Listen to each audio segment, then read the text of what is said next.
Assalamualaikum warahmatullahi wabarakatuh. Alhamdulillahirabbil alamin. Allahumma shalli ala sayyidina Muhammad wa ala ali sayyidina Muhammad. Kali ini saya akan berbagi kisah nyata mimpi yang saya alami tentang Bapak Presiden kita, Insinyur Haji Joko Widodo. Sekarang yang saya mau ceritakan adalah visual mimpi yang saya alami kurang lebih 8 tahun yang lalu. Mimpinya itu visualnya Pak Jokowi memakai kemeja putih seperti biasa yang kita lihat di media ketika bertugas memakai kemeja putih. Tapi kakinya itu tidak memakai sepatu, melainkan pakai sandal jepit dan warnanya merah.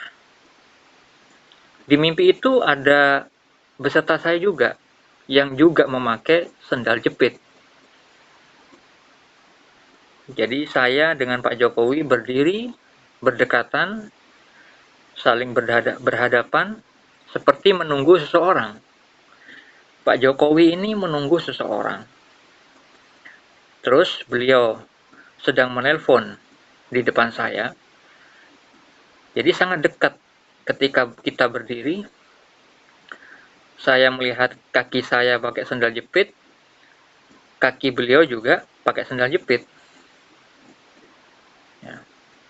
Lalu di tempat yang lain, tetap di dalam mimpi yang sama, ada mobil datang, ya. Lalu terbukalah pintu mobil itu, seorang laki-laki keluar yang wajahnya tidak kelihatan, cuman diperlihatkan bagian paha kaki ke bawah. Beliau mengenakan celana pendek di atas lutut, lalu keluar. Lalu saya menyiapkan meja di depan suatu rumah, rumah sederhana. Di situ ada meja. Lalu saya bersihkan atas meja itu yang ada daun-daun bersama Pak Jokowi. Jadi Pak Jokowi bersama saya itu saling bekerja sama membersihkan meja itu dari dedaunan yang berserakan. Lalu kami pun bertiga itu duduk di meja itu, artinya duduk di kursi tapi dengan meja yang kita sudah siapkan. Jadi itu terletak di depan teras rumah sederhana, bukan di istana. Mimpinya seperti itu. Jadi tidak ada percakapan maupun wajah siapa tamu yang ada di mimpi itu. Lalu maknanya apa dari visual mimpi itu? Pertama,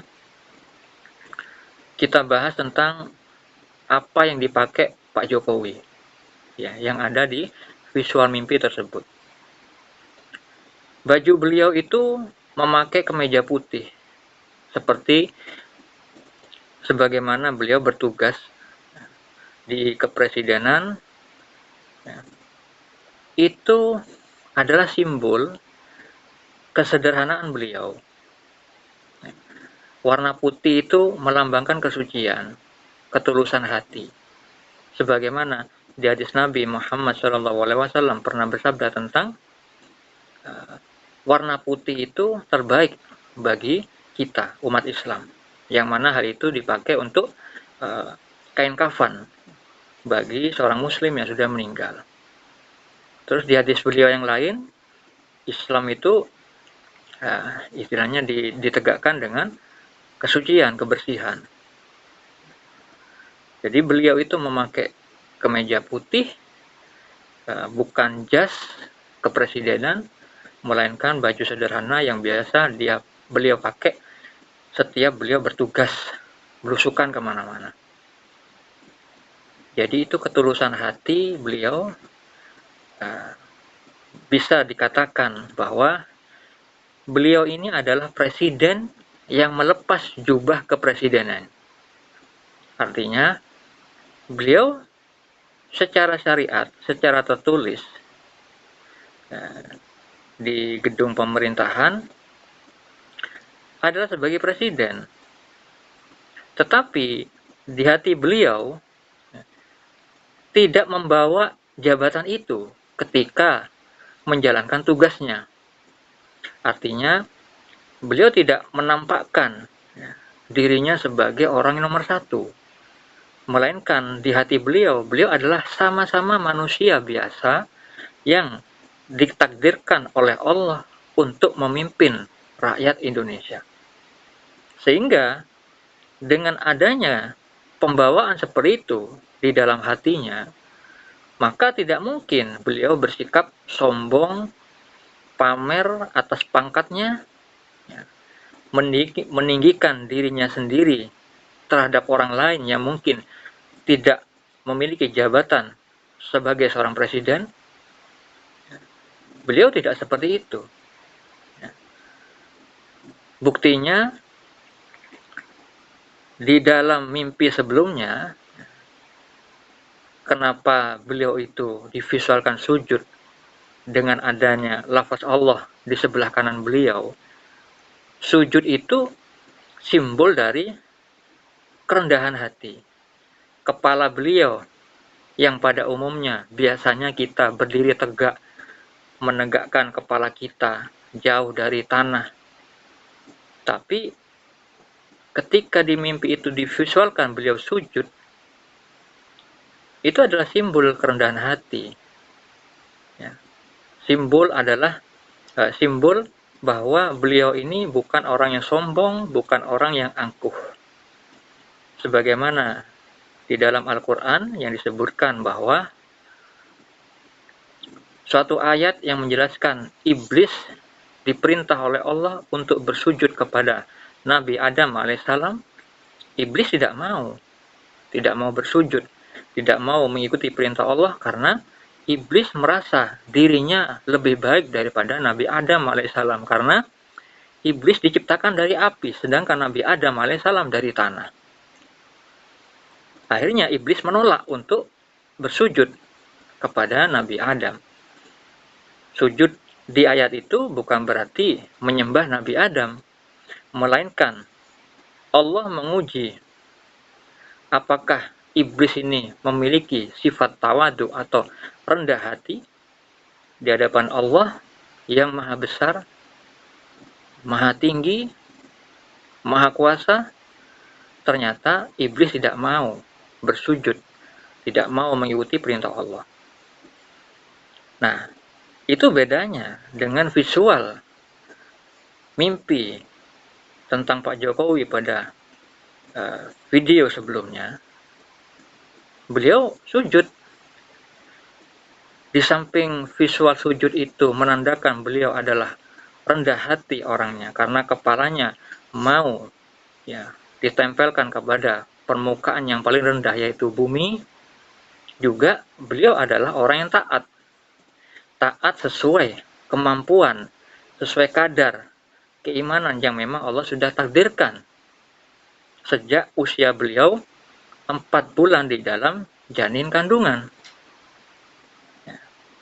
Seperti yang disebutkan dalam hadis bahwa manusia ketika usia janin 4 bulan di dalam kandungan, maka Allah mengutus malaikat untuk meniupkan ruh, yang mana dengan ditiupkan ruh itu ada 4 ketetapan yang dicatatkan kepada manusia, bahwa telah Allah tetapkan amalnya, rezekinya, ajalnya, dan masa bahagia atau celakanya.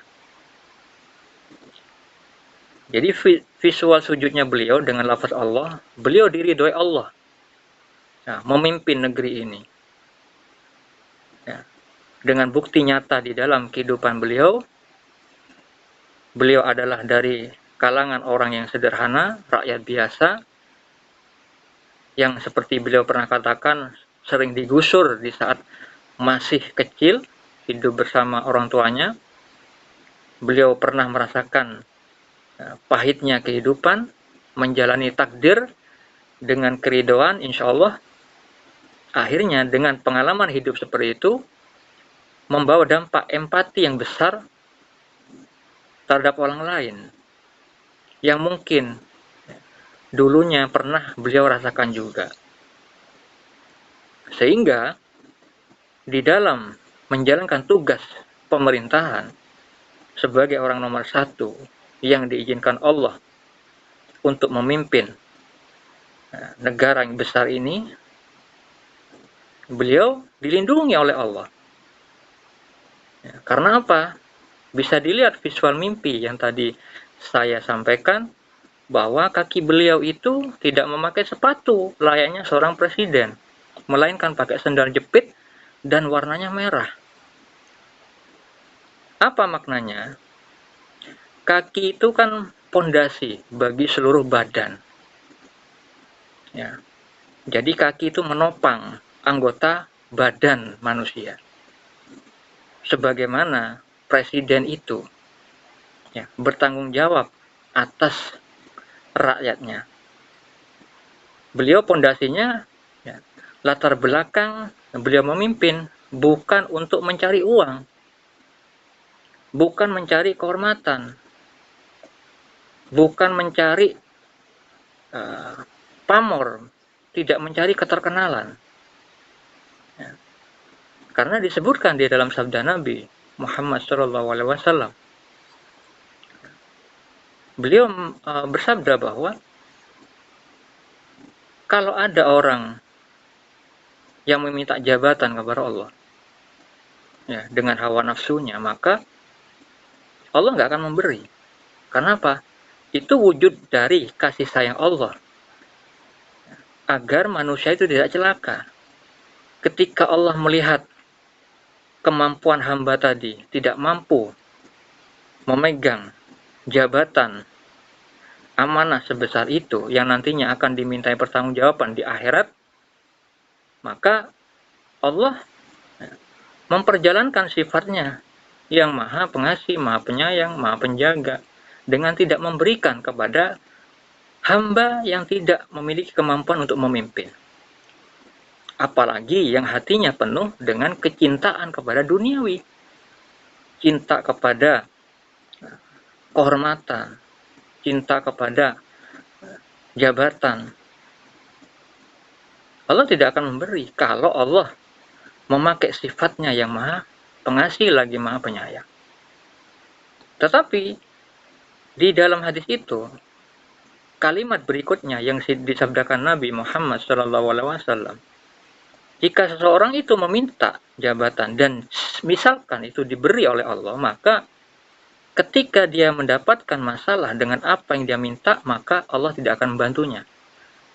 Seperti halnya banyak pejabat-pejabat yang akhirnya korupsi dan akhirnya terpenjara gara-gara hawa nafsunya yang diperturutkan, sehingga dunia mencelakainya. Sebagaimana rajanya para wali, Sultanul Aulia, Syekh Abdul Qadir Al-Jilani berkata di dalam kitab beliau bahwa manusia banyak celaka gara-gara dunia. Nah, itu manusia-manusia yang awam yang tidak tahu hakikat untuk apa dia diciptakan. Berbeda dengan Pak Jokowi yang taat. Beliau taat sesuai kemampuan beliau, sesuai kadar yang ditetapkan oleh Allah kepada beliau. Bukan ahli hadis, bukan ahli agama, tetapi di dalam menjabat sebagai presiden, terbukti bagaimana spiritual beliau ketika dicela tidak membalas dengan celaan, melainkan mendiamkan. Akhirnya saya mengingat perkataan Sultanul Aulia Syekh Abdul Qadir Al-Jilani Wali Kutub. Beliau mengatakan,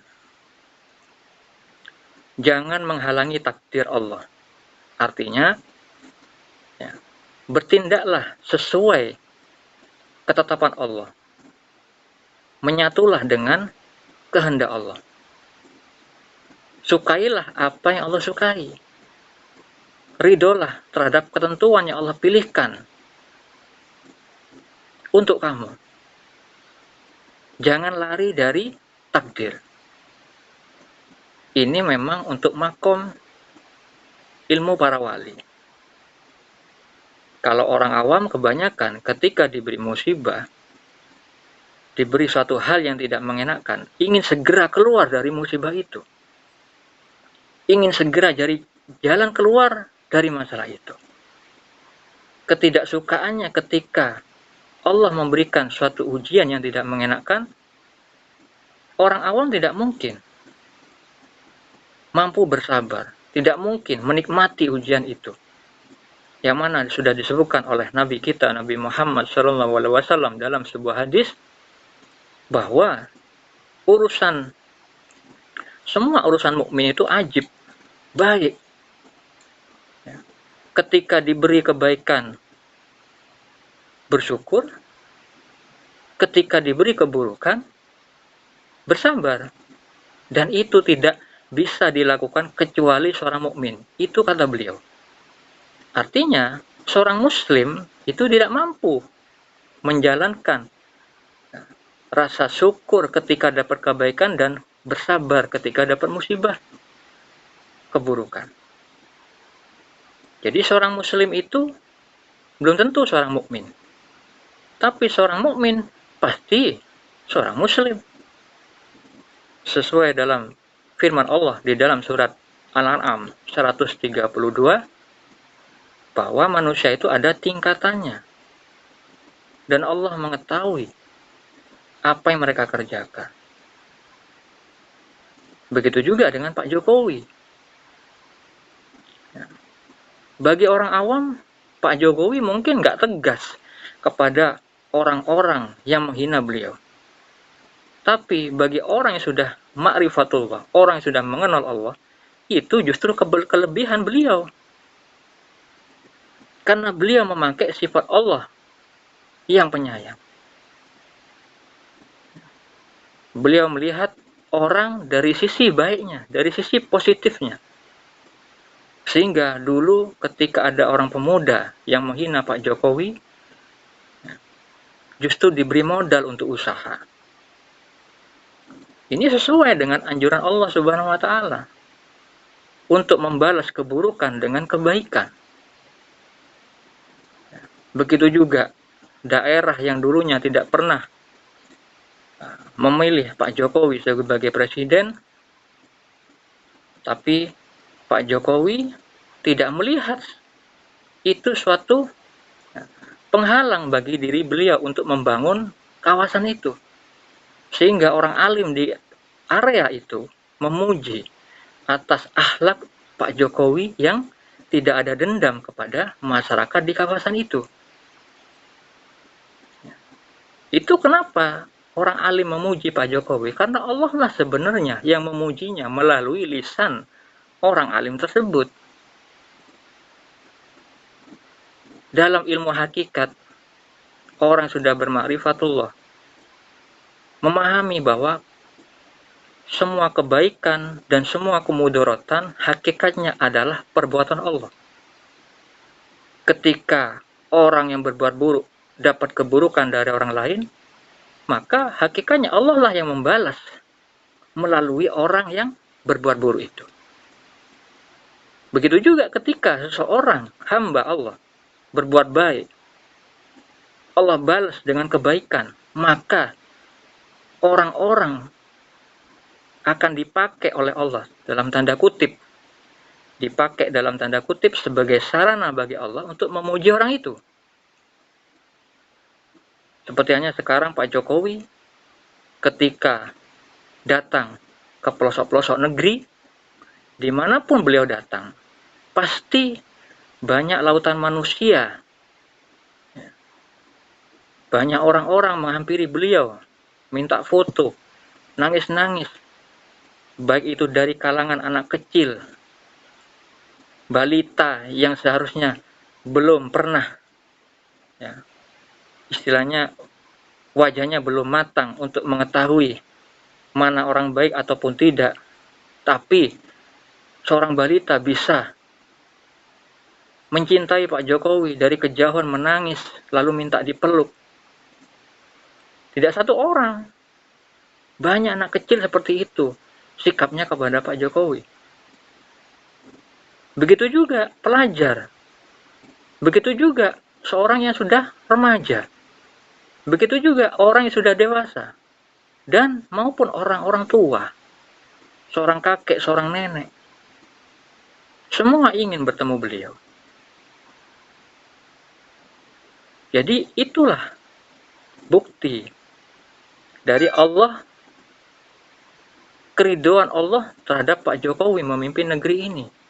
Seperti yang ada di visual mimpi saya pertama kali, saya ceritakan bahwa kemenangan Pak Jokowi di saat Pilpres kedua, sebelum beliau dinyatakan menang, saya sudah diberi mimpi tentang hal itu. Tentang kemenangan Pak Jokowi. Dan yang kedua, ketika sujud di atas sajadah, itu adalah juga kebaikan.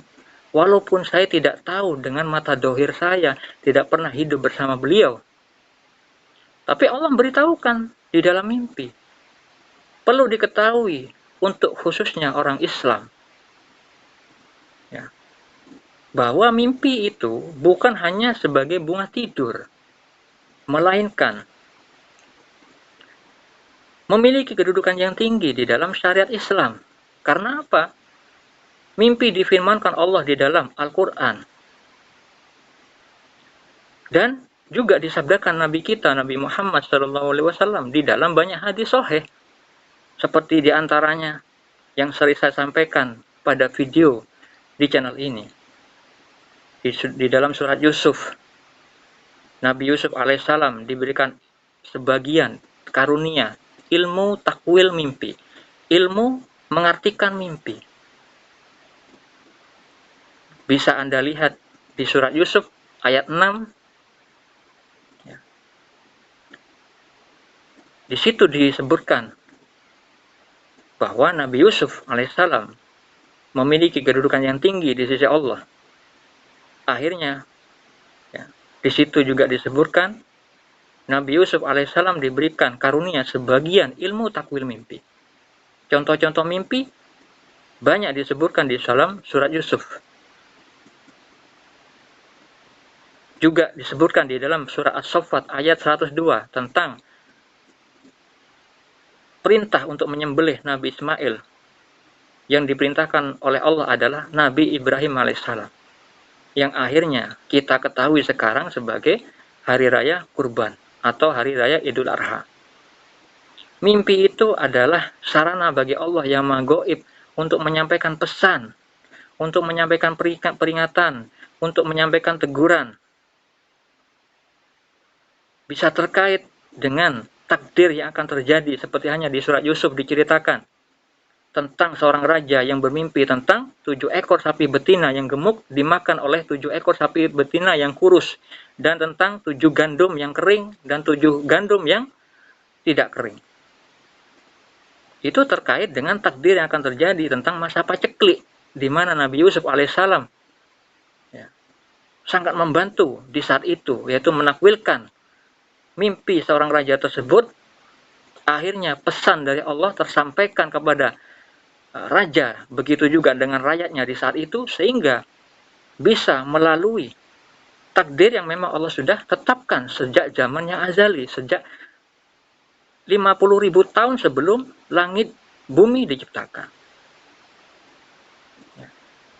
Jadi mimpi juga disebutkan dalam hadis Nabi bahwa mimpi seorang mukmin itu adalah 1/46 bagian kenabian. 1/46 bagian kenabian. Dan juga disebutkan oleh Aisyah radhiyallahu anha, beliau si Nabi mengatakan bahwa wahyu pertama kali, ya, yang diberikan kepada Nabi Muhammad SAW adalah berupa mimpi. Dan Nabi Muhammad SAW juga menyebutkan bahwa mimpi itu ada 3. 1, mimpi yang itu adalah kabar gembira dari Allah. Maksudnya mimpi petunjuk dari Allah. Yang kedua, mimpi dari setan. Mimpi dari setan yang hanya menggoda manusia, menakut-nakuti manusia, tidak perlu ditakwilkan, tidak perlu dicari maknanya karena tidak berdampak kepada kehidupan manusia. Mimpi yang ketiga adalah mimpi dari sering memikirkannya ketika saat terjaga. Mimpi dari melamunan manusia, bisikan jiwa manusia, sering melamunkan sesuatu dan akhirnya terbawa ke dalam mimpi. Itu juga mimpi yang tergolong mimpi yang sia-sia, mimpi yang tidak perlu ditakwil, karena tidak berdampak di dalam kehidupan. Ciri-ciri mimpi dari Allah adalah mimpinya datang di saat mendekati subuh, dan juga bisa juga di saat siang hari. Kedua mimpi tersebut sudah disebutkan di dalam hadis Nabi yang sahih, begitu juga saya pernah mengalami mimpi kedua tipe seperti itu. Baik di saat malam mendekati subuh dan juga di saat siang hari. Ya. Jadi mimpi itu memiliki kedudukan yang tinggi di sisi Allah. Karena Nabi seringkali menanyakan kepada para sahabat ketika beliau setelah sholat subuh berjamaah dengan para sahabat. Beliau mengatakan, adakah kalian tadi malam bermimpi? Jadi kalau misalkan ada sahabat yang bermimpi, pasti menanyakan kepada Nabi untuk ditakwilkan, untuk dibantu untuk mengartikan pesan apa yang disampaikan oleh Allah kepada hamba yang bermimpi, atau atas siapa saja yang termasuk di dalam mimpi tersebut. Begitu juga tentang Pak Jokowi. Banyak yang salah paham tentang Pak Jokowi. Tapi beruntung banyak rakyat yang sudah memahami siapa Pak Jokowi. Karena apa? Yaitu tadi, letak keridhaan Allah ada beserta beliau. Saya tidak pernah hidup bersama Pak Jokowi, tapi diberitahu oleh Allah melalui mimpi, dan itu adalah benar adanya. Kenapa? Allah mengatakan kepada rajanya para wali Allah, yaitu Sultanul Aulia Syekh Abdul Qadir Al-Jailani dalam kitab Risalah Ghausiyah. Allah berkata, wahai penolong agung, apabila ada yang bertanya kepadaku tentang mengetahui setelah melihat, maka dia tidak punya pengetahuan tentang melihat. Apabila ada yang mengira bahwa melihat tidak sama dengan mengetahui, berarti dia telah tertipu melihat al-haq. Maknanya, kebenaran yang hakiki bukan karena kita melihatnya dengan mata lahir kita, melainkan kebenaran hakiki itu adalah dari pandangan mata hati kita. Semisalkan orang itu mengatakan, kamu nggak mungkin tahu karena kamu nggak pernah melihat kebiasaan Pak Jokowi.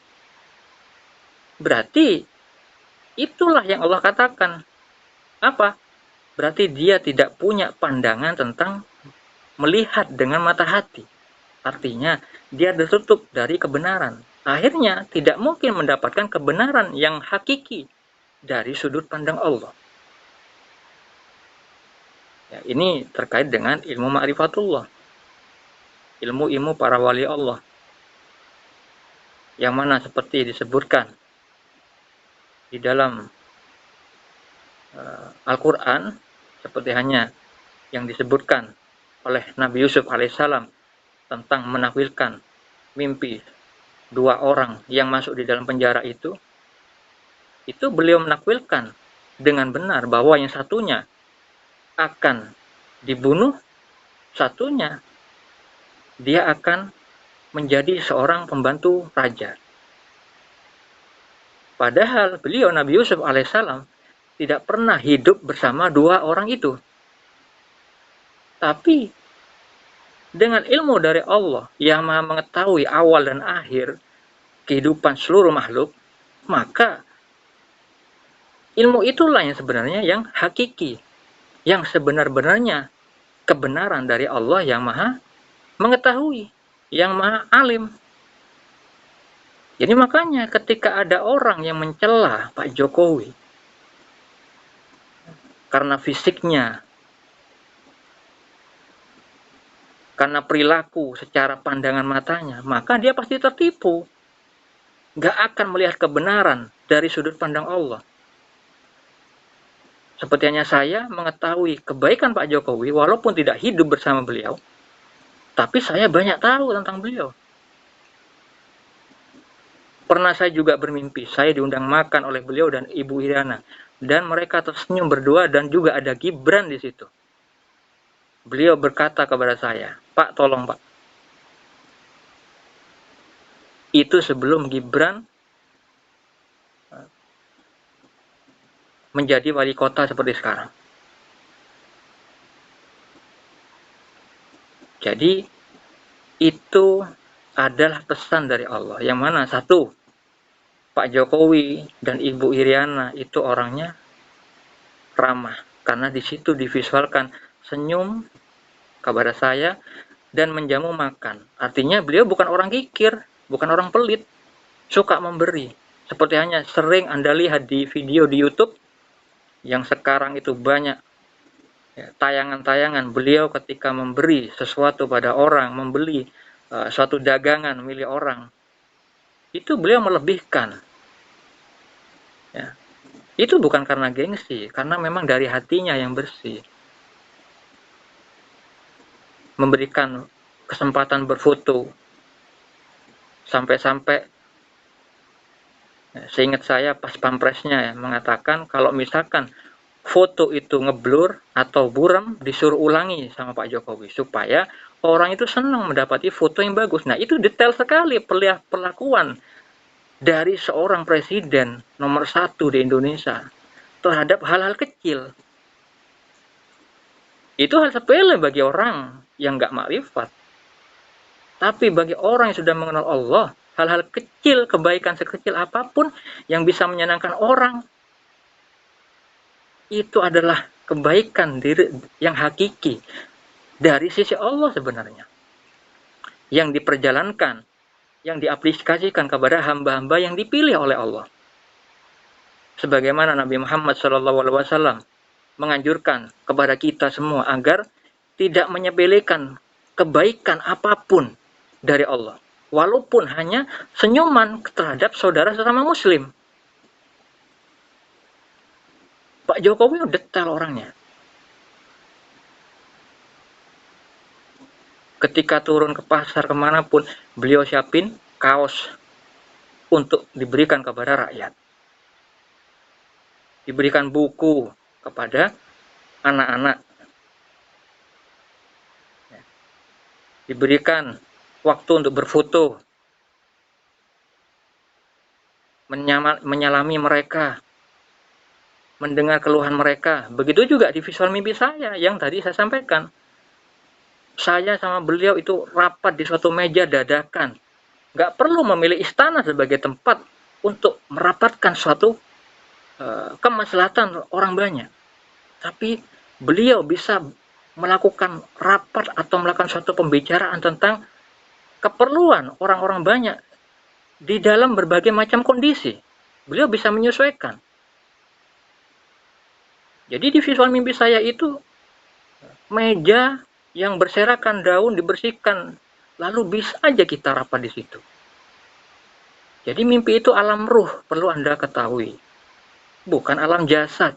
Jadi di dalam mimpi itu bukan berarti nanti saya akan diangkat sebagai pejabat, tidak. Ya. Itu terkait dengan hadis Nabi yang mengatakan ruh itu diciptakan berkelompok-kelompok. Jika ruh baik ketemu buruk maka akan berselisih, tapi jika ruh baik ketemu baik maka akan menyatu. Jadi ketika Pak Jokowi memakai sendal, beliau memimpin rakyat ini tujuannya adalah untuk rakyat. Dan warna merah sendal itu adalah simbol dari kerja keras beliau, sebagaimana bendera Indonesia berwarna merah putih. Merah itu perjuangan yang keras melawan penjajah, menumpahkan darah. dengan keberanian, dan warna putih dengan kesucian hati. Memerangi penjajah bukan karena ingin menang semata-mata, tapi melainkan untuk kemanusiaan. Jadi jiwa sosialnya Pak Jokowi itu tinggi. Dan beliau zuhud. Apa itu zuhud? Sultanul Aulia Syekh Abdul Qadir Al-Jilani Wali Kutub mengatakan, zuhud adalah keberpalingan hati dari cinta keduniawian. Buktinya mana? Dari sisi Pak Jokowi. Beliau diberikan istana sebagai tempat tinggal dan tempat bertugas, tapi beliau menolak untuk tinggal di sana. Ketika di interview, diwawancara sama artis-artis, saudara-saudara kita, beliau mengatakan, beliau adalah lebih suka pavilion yang kecil. Kenapa? Beliau hanya melihat sisi maslahatnya. Ketika beliau misalkan memanggil istrinya, nggak perlu teriak-teriak. Buat apa istana yang besar kalau untuk tempat tinggal saja? Maka istana hanya tempat untuk bekerja. Tapi kalau beliau istirahat, beliau lebih suka memilih pavilion yang lebih kecil ukurannya. Karena beliau hanya melihat sisi fungsionalnya saja. Dan itulah kebenaran dari visual mimpi itu. Beliau tuh zuhud. Tidak mencintai gelar-gelar, tidak mencintai kemewahan, melainkan apa adanya beliau sebagai rakyat biasa. Walaupun sekarang ditakdirkan oleh Allah menjabat sebagai presiden.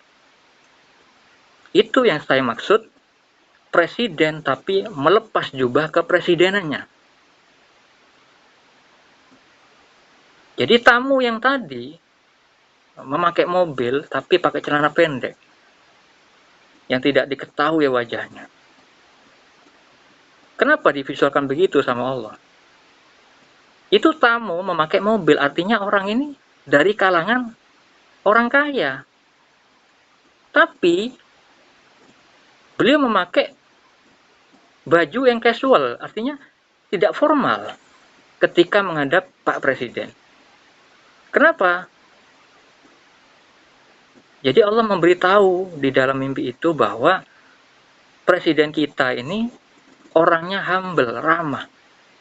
Sehingga membuat orang atau lawan bicaranya atau kenalan yang mungkin baru mengenal Pak Jokowi itu tidak sungkan untuk berteman atau bertemu dengan beliau tanpa melihat atribut-atribut yang formal. Jadi mereka semua bisa nyaman ngobrol dengan Pak Jokowi, kenal dengan Pak Jokowi, tanpa melihat bagaimana pakaiannya mereka. Berbeda dengan mungkin presiden lain yang mungkin menyukai formalitas, yang menyukai keeksklusifan, sehingga orang-orang yang bertemu dengan presiden seperti itu pastilah menjaga pembawaan diri secara fisik, bukan dengan hati yang diutamakan. Bukti lain bahwa beliau adalah orangnya memang berjiwa yang baik. Pak Jokowi ketika di dalam bertugas menaiki mobil kepresidenan, maka beliau menganjurkan kepada Pas Pampres untuk tidak menyembunyikan sirene, ya, tidak ingin diutamakan daripada masyarakat yang misalkan terjadi kemacetan. Beliau tetap aja mengikuti seperti hanya kemacetan yang dialami orang lain. Nah, seperti itu ya, akhlak beliau. Kalau misalkan orang buta mata hati nggak akan melihat hal itu menjadi sesuatu yang luar biasa. Karena apa? Buta mata hatinya. Ya, seperti Allah sebutkan di dalam firman-Nya bahwa orang yang buta mata hati itu tidak bisa mengambil pelajaran, tidak bisa melihat tanda-tanda kebesaran Allah di muka bumi ini. Karena apa? buta mata hati, mengakibatkan semua amal lahirnya rusak. Yang di dalam kitab Al-Hikam, Waliullah Syekh Ibnu Athaillah As-Sanggadari mengatakan, ibadah yang cacat. Artinya, ibadah yang dilakukan dengan mata hati yang buta, itu mengandung dosa. Seperti hanya banyak yang sudah kita lihat di YouTube, banyak yang berpenampilan orang alim secara busana, melainkan hatinya buta mata hati. Akhirnya mudah mencela beliau di depan orang banyak tanpa ada rasa malu di hadapan manusia, apalagi zat yang maha gaib yang tidak pernah kelihatan oleh mata beliau. Tidak mungkin malu kepada Allah. Kepada manusia yang jasadnya nampak saja, nggak ada malu-malunya untuk mengucapkan sesuatu yang buruk. Padahal orangnya sudah tua, sudah beruban.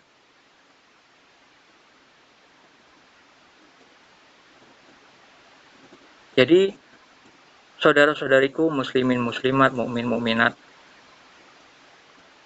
mimpi di dalam syariat Islam bukan hanya sebagai bunga tidur, melainkan Allah bisa menjadikan sarana mimpi itu sebagai petunjuk kepada manusia yang dikehendaki.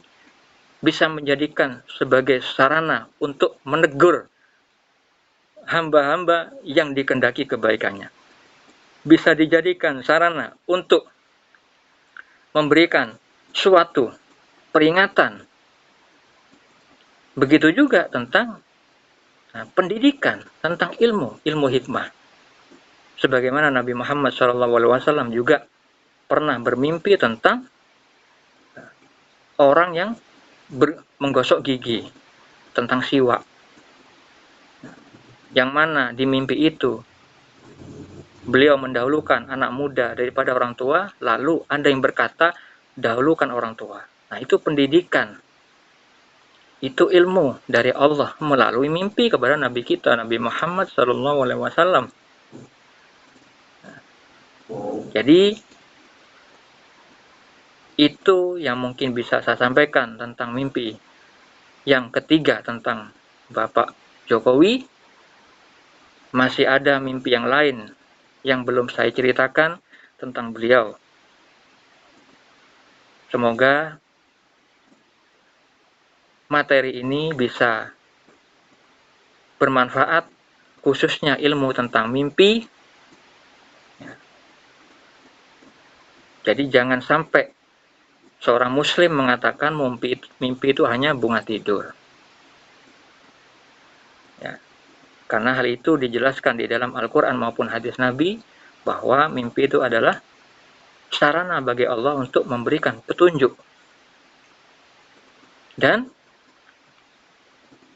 tentang visual mimpi Pak Jokowi, yang bisa kita ambil hikmahnya adalah jangan menilai manusia dengan mata lahir kita. Jangan menilai manusia dari ucapannya, dari fisiknya, dari penampilan luarnya. Pasti akan tertipu. Kenapa? Allah sendiri mengatakan hal itu kepada rajanya para wali Allah. Agar benar dalam penilaian seseorang, maka nilailah bersama Allah. Bagaimana nilai bersama Allah? Ya seperti yang tadi saya katakan. Saya mendapat petunjuk dari Allah tentang Pak Jokowi bukan karena saya mengetahui kehidupan beliau sehari-hari. Saya tidak pernah melihat beliau, tidak pernah tinggal sama beliau, tapi diberitahu oleh Allah kebenaran yang hak dari al-haq. Seperti hanya saya juga pernah menceritakan tentang mimpi seorang teman saya yang perempuan akan menikah dengan seseorang. Lalu saya katakan ada lawan laki-laki yang tidak baik untuknya untuk dinikahi. Awalnya dia tidak percaya karena saya sudah memimpikan orang itu berbadan gelap. Maka di dalam kehidupan nyatanya ketika sudah terjadi, akhirnya dia menelpon saya dan akhirnya mimpi itu benar. Jadi ini bukan ramalan, tapi petunjuk dari Allah. Karena petunjuk itu ada yang memang perlu disampaikan, ada yang memang untuk disimpan. Seperti hanya istri saya pernah juga bermimpi tentang seseorang yang dikenali baik oleh dirinya. Di mimpi beliau, seseorang itu disiksa di kuburan karena meninggalkan sholat. Maka saya anjurkan untuk mengingatkan orang itu. Karena saya tahu keadaan spiritual istri saya. Tapi ketika istri saya meragukan hal itu, maka diberilah mimpi yang kedua. Yang mana itu penekanan kepada istri saya untuk diberikan peringatan kepada orang yang disiksa di kubur itu. Akhirnya istri saya mengamalkan sesuai apa yang saya anjurkan, menasihati orang itu, karena Allah sudah menginginkan hal seperti itu untuk dijalankan oleh istri saya. Akhirnya, buktinya, orang yang dinasihati, orang yang diingatkan itu menerima nasihat istri saya. Sehingga mimpi yang ketiga yang datang kepada istri saya, divisualkan bahwa rumah orang itu didatangi waliullah yang bernama Habib Umar bin Hafidh, yang mana beliau alim ulama besar dari kota Tarim, yang sebutannya kota 1000 wali, yang beliau juga sering ke Indonesia dan memiliki banyak murid di Indonesia. Banyak murid-murid beliau adalah para habaib, keturunan-keturunan Nabi. Beliau seorang waliullah, Habib Umar bin Hafiz. Itu artinya apa yang sudah diamalkan oleh istri saya, memberikan nasihat amar ma'ruf nahi munkar kepada orang yang diberitakan oleh Allah, dia masuk di dalam kategori orang disiksa sama Allah nanti di kuburan kalau dia mati tetap meninggalkan sholat. Maka dengan visual mimpi yang ketiga itu, dengan adanya Habib Umar sang waliullah datang ke rumah itu adalah simbol dari keridhaan Allah bahwa apa yang dilakukan istri saya sudah sesuai apa yang Allah maui, Allah inginkan, sesuai catatan yang azali. Jadi itu saja yang bisa saya sampaikan kali ini. Semoga bermanfaat. Mari kita jadikan apa yang kita pandang, apa yang kita dengar menjadi sarana beribadah kepada Allah. Sehingga kita bisa menjadi orang yang ganjil di hadapan Allah yang maha ganjil, karena Allah menyukai yang witir, Allah menyukai yang ganjil. Ketika kita menjadi langka dari sudut pandang Allah daripada kebanyakan orang pada umumnya, tentunya dengan hal ketaatan kita kepada Allah, maka insya Allah kita akan selalu dinaungi dengan petunjuk yang baik. Karena Allah maha baik, tidak menginginkan kita untuk celaka. Melainkan Allah maha penyayang, sebagaimana Nabi Muhammad SAW bersabda bahwa Allah kasih sayangnya lebih besar daripada kasih sayang seorang ibu terhadap anak. Itu saja yang bisa saya sampaikan. Assalamualaikum warahmatullahi wabarakatuh.